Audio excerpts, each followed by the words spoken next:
Bueno,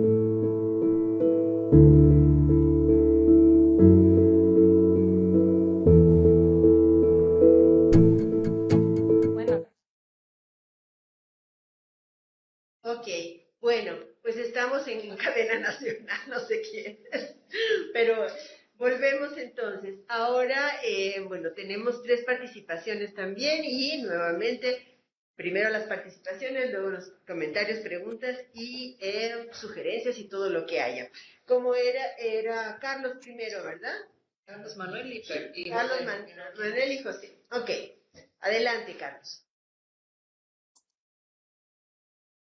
Ahora aprendí el micrófono. Bueno, quiero primero que nada agradecerle a Laura la invitación. Pues, por suerte, yo creo, no estoy solo, yo no entendía muy bien qué era lo que había que hacer hasta ahora, que ayer no pude llegar al seminario porque estaba dictando clases, y pues bueno, ahí me excuso, pero ya más o menos tengo claro meridianamente qué es lo que les voy a presentar por aquí. Es más que nada una conversación en torno, sí, una conversación en torno a cómo yo llego a los estudios del Caribe y pues algunas de las lecturas y algunas de las autores y autoras que me parecen fueron importantes en mi acercamiento y concepción de los trabajos que he hecho, ¿verdad? Conceptualización de los trabajos que he hecho.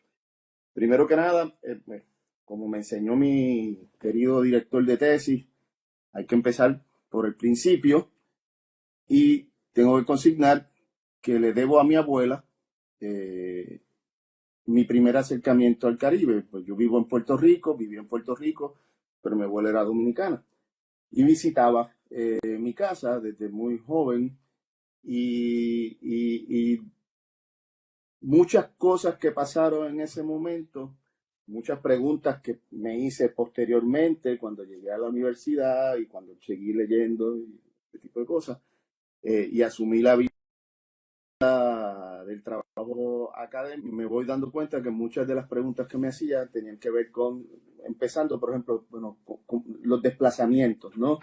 La idea del campo que ella me transmitía, la idea de la comida que me transmitía o que conversábamos en mi casa, las idas y venidas entre tres islas, ¿verdad? Manhattan, la Española, Puerto Rico, y toda una rememorización de su vida en el campo y su relación sobre todo con la gente, con las formas de creencias, ¿no? Que me vinculó, fueron como que ese primer acercamiento a otra isla y a una región más amplia que no sea exclusivamente la insular en Puerto Rico, ¿verdad?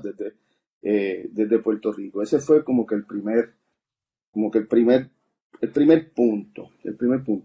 Ya en la universidad, empezando la universidad, yo empecé a estudiar en la licenciatura en ciencias políticas, empecé y la terminé. Seguí estudiando historia y ahí hice la maestría y el doctorado. Eh, Me parece que lo que yo he intentado hacer, así haciendo una reflexión, es precisamente no transitar, como decía Margarita, de un sitio a otro, de una disciplina a otra, sino tratar de ver eh, las imbricaciones, ¿verdad? Las relaciones, los vínculos de esas disciplinas, de lo que había estudiado en la licenciatura. Yo creo que me fue de mucha utilidad cuando comencé a pensar qué hacer de tesis de maestría y obviamente que me decanté por el tema de las relaciones de poder, las concepciones del miedo en Puerto Rico particularmente, pero tratando de ampliar un poco el espectro. Y en ese proyecto hubo un primer intento de salir de la insularidad, ¿verdad? De Puerto Rico y ver entonces las imágenes de la revolución haitiana vistas a través de un informe que había hecho Pedro Irizarry, que fue en aquel momento era el alcalde, 1809 por ahí, alcalde de la ciudad de San Juan, ¿no? Y eso fue también otro de las formas, una de las formas que empecé a salir de Puerto Rico como espacio geográfico de estudio. Por otro lado, tuve la suerte de estudiar en el departamento de historia, la escuela graduada de historia, y allí tuve a su vez la suerte de coincidir con profesores y profesoras que estaban en su momento de producción, ¿no? Cutting edge, al tanto de los debates en la disciplina, y sobre todo algunos cuestionando los cánones de la disciplina, ¿verdad? Y los límites de la disciplina de la historia, particularmente nutriéndose de lo que se conocía en aquel momento como el giro lingüístico, ¿verdad? Asumiendo planteamientos, por ejemplo, de Michel Foucault, posteriormente de Koselleck, por ejemplo, entre otros, y se dan debates interesantes, se dan debates buenos. Yo tuve a su vez la suerte de ver cómo los brujos meneaban la olla. No sé si me hago entender, ¿verdad? Como, por ejemplo, yo tuve la suerte de ver a Pedro construyendo y pensando la isla imaginada y leerla, y participar en la corrección del texto a publicarse. Entonces, yo me nutrí muchísimo de eso, muchísimo de eso, y aprendí varias cosas, no solamente que los límites, primero que nada, que los límites de los cánones de las disciplinas están no para contenerte, sino para ser retados y para uno abalanzarse, ¿verdad? Por encima de ellos. Y hago un paréntesis aquí. Eso mismo también me sirvió para concebir mi próximo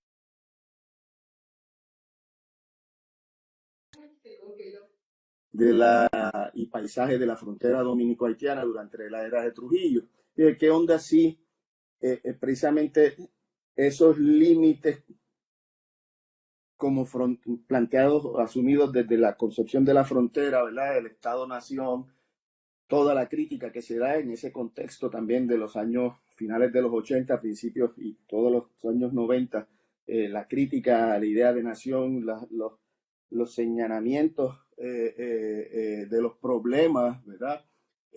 Tanto políticos, hasta teológicos con respecto al concepto, al nacionalismo, ¿no? Y lo que provoca la contención, ¿no? Encapsular las identidades desde el Estado-Nación. ¿Qué tal si usamos o usaba lo que aprendí mirando a Pedro trabajar, ¿verdad? Hay otro ensayo que yo tuve la suerte también, y para mí fue clave como estudiante, el de Falsos, además de Confusos, comienzo de una, de hecho lo tengo por aquí, siempre recurro a él, Falsos, además de Confusos, comienzos de una digresión sobre historia y antropología. Y no solamente tuve la suerte de ver cómo lo elaboraba, sino también ver cómo les respondieron y asistir al debate de cómo les responden desde posturas canónicas, si podríamos decir, ¿verdad? Haciéndole ciertas exigencias en su momento para ser publicado, y les respondieron y se formó, ¿verdad? Todo un debate fuerte, pienso yo, con rupturas, ¿no? De muchas cosas. Y yo tuve, pues, a su vez, la suerte de participar de eso, de mirarlo, de aprender y de nutrirme de esos debates. A su vez, me parece que mientras eso ocurría, pues yo quería leer lo que se estaba debatiendo. Entonces empecé a leer a Said, empecé a leer a Foucault, empecé a su vez a explorar otras cosas, particularmente de Foucault, Vigilar y Castigar, Genealogía del Racismo y Seguridad, Territorio y Nación, perdón, y Población. Fueron temas, asuntos para mí claves. A partir del ensayo de Pedro me doy cuenta de que debo buscar o debo explorar, ¿no? Las formas de escritura y las formas de representación en otras disciplinas, y eso me llevó, por ejemplo, a un geógrafo importante para mí, ya murió, que se llama Dennis Cosgrove. Me llevó a los trabajos de Simon Chama, me llevó a su vez a trabajos de antropólogos como Clifford Geertz y James Clifford. Es una bibliografía para mí importante. Eso por un lado. Por otro lado, me parece que en ese año formativo, no solamente con Pedro, sino también con Fernando Picó, con otra historiadora, Silvia Álvarez, Carlos Pavón y Javier Figueroa, perdón, fueron claves ver la producción de distintos textos desde distintas perspectivas en el mismo contexto académico e institucional, ¿no? Y para mí eso también fue importante en tanto en cuanto, pues me permitió ver que había posibilidades de insertarse sin la necesidad de tener que repetir o tener que recurrir a los mismos temas que estaban manejando algunos de los autores. De ahí me parece que empiezo a definir, obviamente estoy trabajando con Pedro y qué mejor que aprovechar que trabajar, empezar a pensar, a pensar en pagar una deuda emocional con mi abuela y con mi padre. Ya, pues, escribir algo, una tesis doctoral sobre República Dominicana, ¿eh? Y la era de Trujillo, parte fundamental de las cosas que yo escuchaba en mi casa y de las historias y los cuentos que yo escuchaba en mi casa, era precisamente sobre la era, ¿no? Sobre la era de Trujillo. Anecdotarios de distintas índoles. Y qué mejor que aprovechar que tengo a un especialista en el tema de la República Dominicana para pues, yo trabajar con él. Y así empezó académicamente mi relación con la República Dominicana. A partir de ahí, pues tuve la oportunidad de ir motivado por Pedro, a varios de los congresos que organizaba doña Vilma Benzo en el Museo del Hombre Dominicano, a presentar adelantos de investigación. De igual manera, pude establecer y recibí el insumo y críticas de historiadores como Roberto Casares, Emilio Cordero, que leyeron algunos de mis trabajos. De hecho, Roberto leyó la propuesta de tesis doctoral y me la comentó y me dio muchísimas sugerencias y se sentó conmigo a discutir página por página. Y esa generosidad, yo creo que parte importante también aquí, hago otro paréntesis, es la generosidad. Yo he tenido suerte porque me he topado con gente muy generosa. Roberto no tenía por qué hacerlo, pero lo hizo. Emilio Cordero Michel no tenía por qué hacerlo, pero lo hizo, ¿no? Entonces yo creo que también me he nutrido mucho de ese aspecto humano, de una calidad de académicos de primer orden, pero que a su vez se desbordan en generosidad. Y quería puntualizar eso. De la mano de mis mentores, pues transité a trabajar, obvio, el texto como clave para mí, como los textos de Eric Williams, los textos de Juan Bosch, textos de C.L.R. James, por ejemplo, y comencé a pensar la región ya más en su conjunto, ¿no? En su conjunto. Entonces, De ahí voy desarrollando la importancia, o le voy dando importancia, mejor dicho, ¿no? Le voy dando muchísima importancia a las concepciones geográficas, ¿verdad?, de estos autores, ¿no? Cómo desde la narración, cómo desde sus respectivas narraciones van articulando unas concepciones geográficas, unas concepciones espaciales, que van a su vez a servir de soporte a su concepción sobre el tiempo histórico sobre el cual representan. Y por eso, de ahí mis reflexiones, ¿no? ¿Cómo piensa, por ejemplo, en un artículo sobre comparando Casa Grande y Senzala y Así habló el tío de Jean Price Mars y primero Gilberto Freire y Jean Price Mars, respectivamente? Cómo yo me planteé, bueno, y cómo estos autores imaginaron la geografía africana y cómo esa imaginación, el imaginario de la geografía africana en estos autores va a incidir en su concepción del tiempo histórico que narra y el sujeto histórico que habita en sus propias narraciones, tanto de Haití como de el Brasil de Gilberto Freire.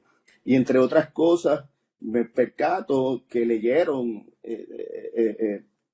autores en común como Helen Churchill Semple, Raxel, Paul Vidal de la Blache, fueron autores que leyeron en común, y eso a su vez me abre a mí también otra perspectiva, o me abrió una perspectiva de acercarme a las distintas escuelas de pensamiento geográfico que van a permear o que van a informar, mejor dicho, ¿verdad?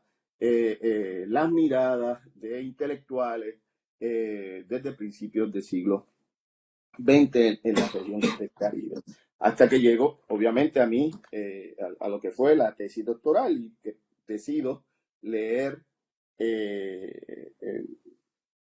autores que a mí me parecen fueron claves y que Pedro había manejado algunos de ellos en La Isla Imaginada, y yo me planteé reimaginarlos desde la perspectiva de la imaginación geográfica que ellos asumían o que ellos planteaban.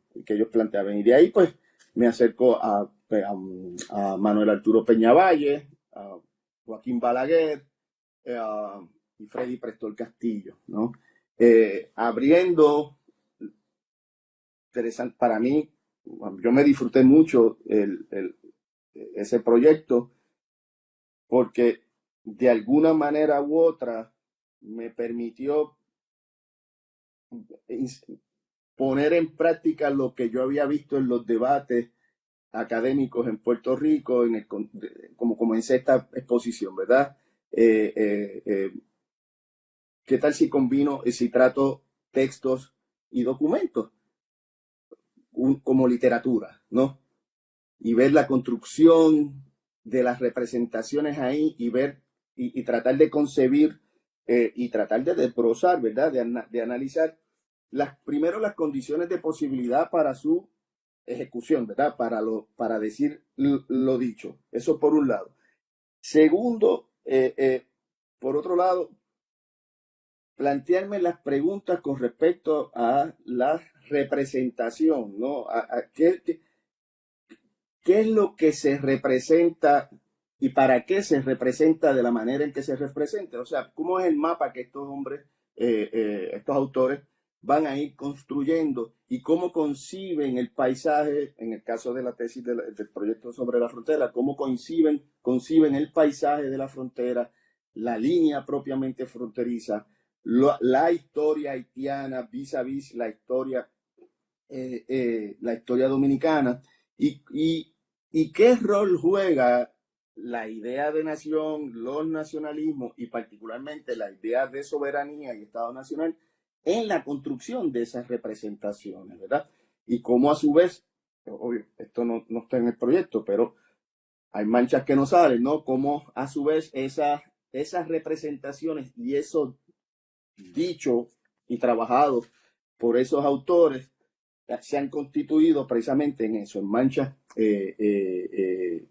manchas que no salen. Ahora, actualmente,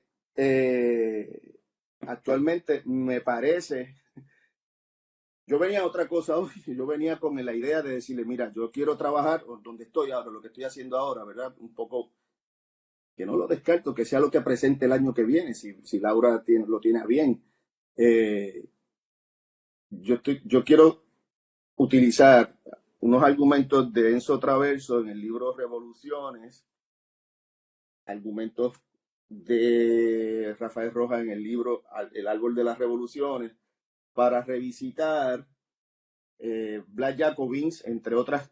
Blas Jacobins, bueno, una literatura, parte de la obra de C.L.R. James, pero tratando de justaponer la historia de la Revolución Rusa de Trotsky, de León Trotsky, para tratar de ver las cercanías o ver las deudas epistemológicas y ver los distanciamientos y ver las rupturas, ¿verdad? Porque yo pienso que James era un intelectual que asumía los boundaries, ¿verdad? Los límites de su pensamiento, pero era un maldito que siempre intentaba empujarlos, ¿no? Siempre intentaba empujarlos. Y yo me parece, y esto tengo que trabajarlo, ¿no? Es como que lo que tengo en la cabeza ahora mismo, ¿no? Me parece que por ahí pueden haber pistas interesantes, no solamente que me permitan decir, pues, lo que ya, muchas de las cosas que ya se han dicho sobre, ¿verdad? Sobre Black Jacobins, ¿no? Sino sobre poner en tela de juicio o ver cuáles fueron los límites de la concepción de revolución del propio James y cómo es parte de un debate cultural importante, me parece a mí, en los años 30, dentro de la misma izquierda ya mundial, ¿no? Dentro de la misma izquierda mundial. Entonces, eso es lo que tengo por ahí en la perspectiva. Llego por otra cosa que me enseñó Pedro, y es a trabajar, es a mirar los propios escombros que uno va produciendo y cómo uno puede ir descartando y cómo puede uno reconfigurando esos escombros, que no es otra forma, es una manera de decir que hay que autocriticarse, ¿verdad? Y hay que constantemente estar retando cuáles son los propios límites académicos y epistemológicos en los cuales uno abraza y se casa y como que se enamora y no los quiere soltar. Y a mí hay un ensayito, una parte de un ensayo de Soriani, no, lo tengo por aquí, de Italo Calvino, que a mí me gusta mucho, y de hecho, no quiero hacer otro paréntesis más. No, yo me he podido servir literalmente con la cuchara ancha gracias a que tengo unos colegas de trabajo espectaculares. No, quiero mencionarlos, ¿no? Jaime Colón, lamentablemente ya fallecido, sociólogo, estudiado en la UNAM. José Rodríguez Vázquez, politólogo y historiador, estudiado en la UNAM también y en la Universidad de Puerto Rico. Y Ramón Corrada, en su momento, geógrafo, discípulo de Rolf Trujillo en Hopkins y de David Harvey. Con esta persona yo pude aprovechar toda lo que iba leyendo sobre pensamiento geográfico e imaginación geográfica y el giro cultural en la disciplina de la historia. Lo pude discutir con él y ponerlo a prueba cuando era necesario. Entonces, cierro ese paréntesis. Y ¿qué era lo que estaba diciendo?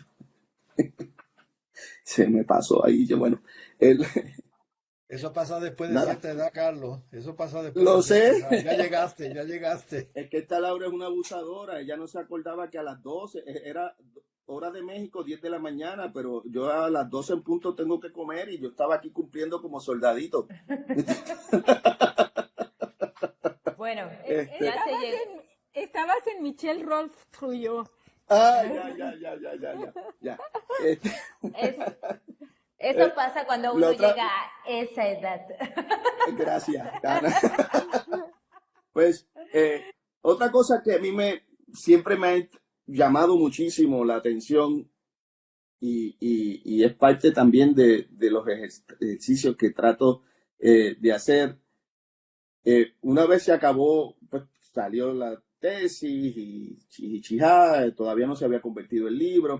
A mí me entró una robadera en la cabeza de que, y hacerme la pregunta, ¿cómo yo pongo las 342 páginas de la tesis de forma visual, de forma gráfica?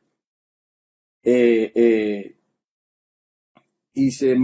me junté con el geógrafo Ramón Corrada y un fotógrafo y hicimos una propuesta y nos fuimos a la República Dominicana, a la frontera, a hacer fotos. Pero pensamos fuimos a la frontera con Haití, pero también, obviamente, nuestra concepción de la frontera es que precisamente es un espacio poroso, licuado, ¿verdad? Que permite que es fluido en muchos sentidos, a pesar de que el Estado pretenda otras cosas. Y igual hicimos fotos en los batalles del este de la República Dominicana, fuimos a las zonas hoteleras, fuimos a distintos sitios y construimos una instalación que de hecho Laura pudo verla. Eso fue en el 1900, eso fue hace mucho tiempo. Pero no quería, no quería dejar de mencionarlo, de plantearlo, porque es una de los asuntos que más me han llamado la atención sobre lo que hago, ¿verdad? ¿Cómo narro lo que narro de distintas maneras, ¿verdad? ¿Cómo puedo decir lo que ya dije en un libro, en un artículo, pero de otra forma? Y pensando de dónde sale esa preocupación, tiene que ver también con que, bueno, a mi padre le gustaba mucho la fotografía, de hecho vivía de eso, ¿no? En su casa siempre había imágenes porque él salía por ahí a retratar gente y montaba cuadros y chichia. Y por otro lado, porque tuve la suerte, volvemos con la suerte, de trabajar en el Centro de Investigaciones Carimar, una institución privada en Puerto Rico, manejando imágenes y trabajando con 2 artistas, de los cuales también me nutrí mucho y era muy insistente. De hecho, recuerdo cuando sale el libro sobre República Dominicana, que me encuentro uno de ellos y me dice, pues, ese libro habla de geografía y de imaginación y de paisaje y no tiene ni un mapa ni una imagen. Y eso fue un gatillo, o sea, esos gatillos contra. Tienes razón.